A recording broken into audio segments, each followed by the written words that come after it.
This program was made possible by a grant from S.R. Foxley, Bob Generic, and Q, and by the generous support of viewers like you. If you wish to join them in pledging to this channel, please find a link to the Prophet of Zod Patreon below.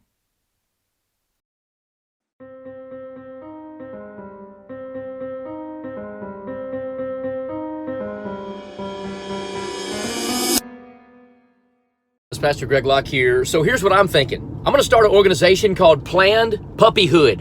We're going to go down to animal shelters and abort the puppies of pregnant dogs. How's that sound, Skippy? If you want my honest opinion, it sounds like a super weird thing to do. But if you think that's the kind of thing you'd enjoy, then I guess you have to do you. But why would you call this Planned Puppyhood? I mean, I know you're just trying to use the word puppy as often as possible to pull at people's heartstrings and make abortion sound as mean as possible, but there's no such thing as planned babyhood, so the name just sounds clumsy and a little lazy. Also, my name's not Skippy, so I don't know why you called me that. Hurt my feelings. They would put me under the jail. Why would they put you under a jail? They would put me under the jail if I did something so asinine, stupid, and ridiculous. Look, I've seen a few of your videos, Skippy. And if they were going to put you under the jail for doing something asinine, stupid, and ridiculous, it would have already happened like, 305 videos ago. And on a side note, what's with these bargain basement car driving apologists needing to string together 3 redundant adjectives in a row? Idiot, moronic, and stupid. Asinine, stupid, and ridiculous. Oh, and as far as that goes, describe the strange, exaggerated ways people would supposedly punish them if they acted out their own stupid analogies. What if I were to tell you that somewhere in Oklahoma a tornado rolls through a junkyard and it magically produces a perfectly red, shiny, working Lamborghini? You would tell me I was nuts. You would tell me that I had lost it. You would probably try to admit me into the psychiatric ward. We're going to go down to animal shelters and abort the puppies of pregnant dogs. They would put me under the jail. And hold the camera vertical. Which is probably kind of an outdated thing to make fun of, and I'm doing it too, but only to be ironic. Anyway, the point is, you're starting to look pretty darn similar to washed-out professional blowhard Josh Fierstein, which puts you in, well, I wouldn't say good company. I guess it'd be more accurate to say appropriate company. Skippy. Two can play this Skippy game. And yet you're going to tell me that they'll pitch a fit if we did the same thing to puppies? Not to be pedantic, but if we did the same thing as what to puppies? When you say something is the same thing as something else, you need to have talked about more than one thing. Otherwise it doesn't make sense. Look, we all know the stupid analogy this guy's eventually going to make, but seriously, watch his first 23 seconds again and listen for any sign that he's talked about anything other than Planned Puppyhood. Pastor Greg Locke here. So here's what I'm thinking. I'm going to start an organization called Planned Puppyhood. We're going to go down to animal shelters and abort the puppies of pregnant dogs. How's that sound, Skippy? They would put me under the jail if I did something so asinine, stupid, and ridiculous. And yet you're going to tell me that they'll pitch a fit if we did the same thing to puppies? If you're going to say your analogy is the same thing as a real-life situation, you need to have brought that situation up first. Otherwise, you just sound stupid. Of course, you already sound stupid, so there's no real net loss there, but still. And yet Planned Parenthood can butcher a baby that can feel it, that can sense it, that knows what's going on. Whoa, slow down there, Skippy. And yes, just so you know, I'm not letting that go, because once someone calls a person Skippy, there's no way to truly take it back. So yeah, dial it back a bit, because you're getting way too amped up way too quickly. I mean, you switched over to literally talking about abortion only 8 seconds ago, and already you're yelling out things about butchering babies who can feel and, know what's going on? Which is strange, because I think you're greatly exaggerating the situational awareness of babies. I mean, if some asshole started hurting a newborn infant, it would certainly feel pain and distress, but would we by any stretch of the imagination say it knew what was going on? No. Now this may seem like a useless and insensitive thing to fixate on, but it's just one symptom of how free and loose our wannabe Confederate Taliban cleric here is with his wording. He instantly escalates his rant to level 1000, coming out with both guns blazing and throwing emotionally loaded buzzwords at his followers who, let's be real, are the only ones who won't instantly recognize him as a dangerously coked up maniac shouting Jesus rants into his phone while operating a motor vehicle. And he does this with such a horrible lack of precision that even most pro-lifers should be able to identify several ways he's objectively wrong, or is at least painting the issue in broad strokes meant to lead his audience to wrong conclusions. For example, not only is his phrase butchering babies gratuitous and crassly evocative, but it paints an oversimplified picture of abortion as always, mostly, or even often being the slaughter of a more or less fully formed infant. And this simply isn't the case. 2/3 of abortions occur within the first 8 weeks of pregnancy, when the fetus is unrecognizable or barely recognizable as a baby, and has little if any brain activity and certainly no conscious thought. And his sweeping claim that fetuses feel pain during abortions is questionable if not absolutely wrong in almost every case. Fully exploring this question can get complicated, but to keep it brief, mainstream science finds it unlikely that the sensation of pain could even possibly occur until about 27 weeks. And even the conflicting, scientifically questionable pro-life view only pushes this to 20 weeks, meaning only the tiniest fraction of abortions occur at a time when the fetus even has the nerves in place to detect pain and communicate it to the brain, much less consciously experience it. Now I know this gets into tricky territory, and in a difficult yet emotionally charged area of science like this, a lot of cherry-picked, questionable, or poorly contextualized studies tend to grow legs and run wild. So I know people get a big mix of conflicting information they don't always know how to parse out. But my point here is not even to argue about abortion.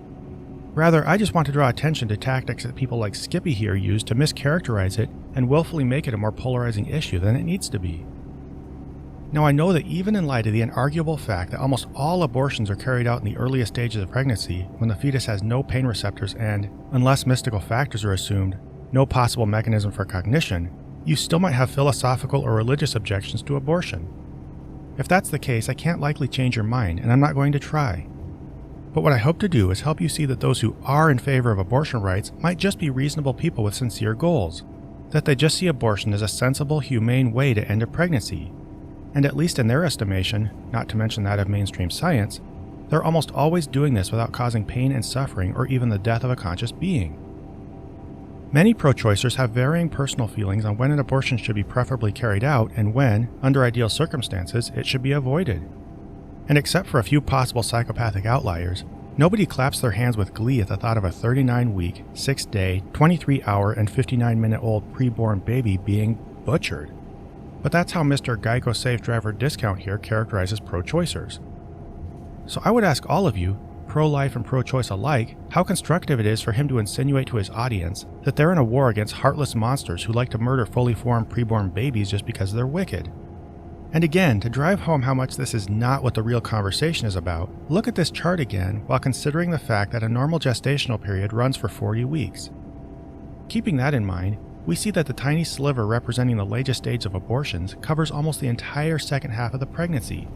So as small as that 1.3% is, even it covers abortions across a huge span of fetal development, so most of even those are probably not that late in the pregnancy. So it's obvious that his narrative of large-scale baby butchering is not only fictional but insincere. This is a conversation that should be about nuance. Handled with any level of thoughtfulness, it should open up big questions about what consciousness is, when sentience and sapience arises, and what this means about how we should treat different life forms, both human and non-human.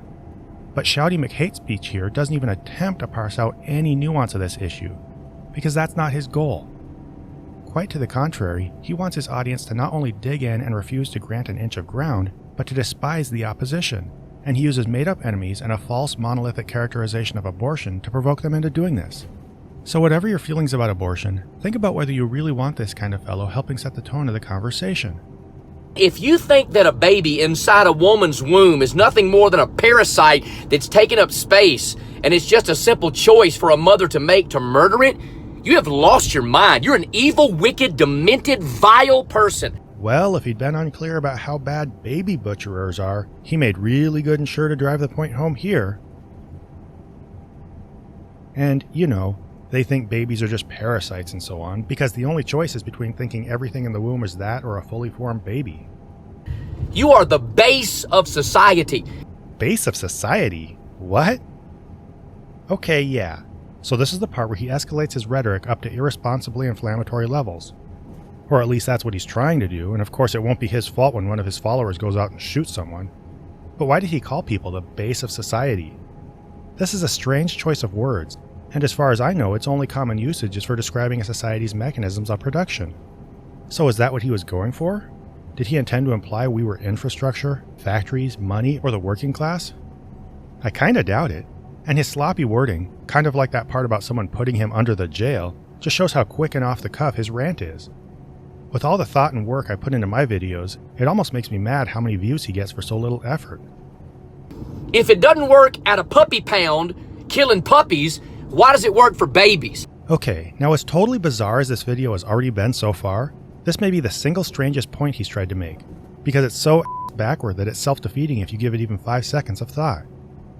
First, since Planned Parenthood advocates for allowing pregnant women to choose to get abortions, the best dog analogy would be if the pregnant females were able to understand that they wanted to abort their own puppies and could ask a vet to do it for them.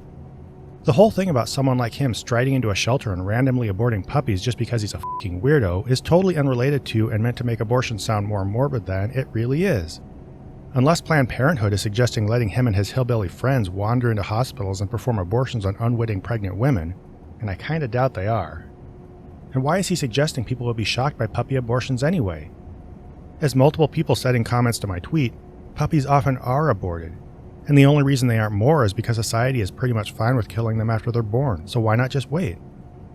Pounds kill unwanted puppies and grown healthy adult dogs all the time, and they sterilize animals without their permission as a matter of routine. Does that happen in hospitals? So where does this human set of flared nostrils get off suggesting society wouldn't tolerate puppy abortions? This is such a dumb, obviously backfiring analogy on so many levels that I have to assume Skippy knows he's talking to a crowd that will just shout amen and grab the pitchforks because they already agree with him. And by the way, don't butcher babies and get on my page and get all upset because I'm driving and do a video. Sure, I get it. Because who cares about safety as long as you feel like your rant is justified? Hell, that's why I'm filming with one hand and drinking with another while I steer a school bus with my knee. Besides, in your case, I'm sure you'll feel like you came out ahead if your video stops a couple abortions and you only hit like one kid with your car. Save the babies! Suck my